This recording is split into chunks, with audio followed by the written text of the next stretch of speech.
الذين استجابوا لله والرسول من بعد ما أصابهم القرح. أعوذ بالله من الشيطان الرجيم. بسم الله الرحمن الرحيم. الذين استجابوا لله والرسول من بعد ما أصابهم القرح للذين أحسنوا منهم واتقوا أجر عظيم.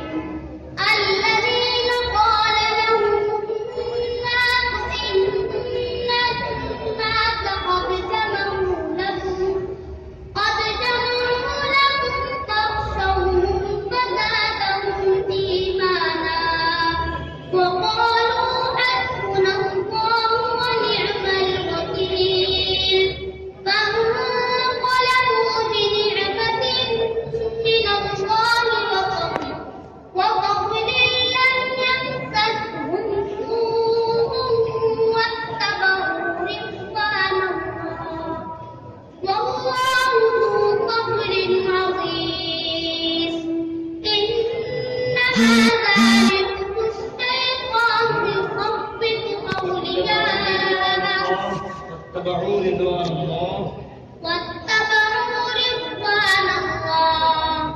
والله ذو فضل عظيم.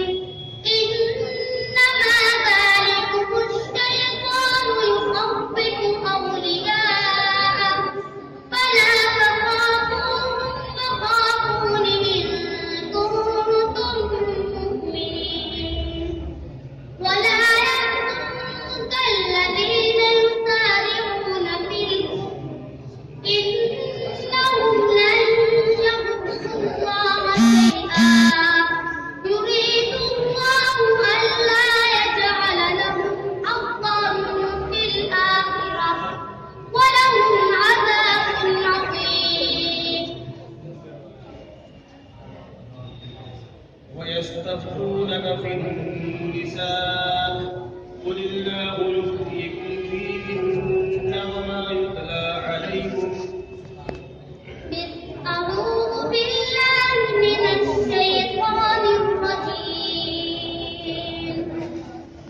पांचवें पारे का 16वां हुक्म सूरह निसा का 19वां हुक्म सूरतुन निसा मदनिया।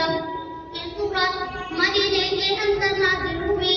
इस सूरत में 24 रुकू और 170 आयतें हैं। बिस्मिल्लाहिर्रहमानिर्रहीम। वयस्तफ्तूनक फिन्निसाء कुलिल्लाहु युफ्तीकुम फीहिन्न वमा युतला अलैकुम फिल किताबि फी यतामन निसाء इल्लाती لا تؤتونهن ما كتب لهن وترغبون أن ينكحن أزواجهن لا تؤتونهن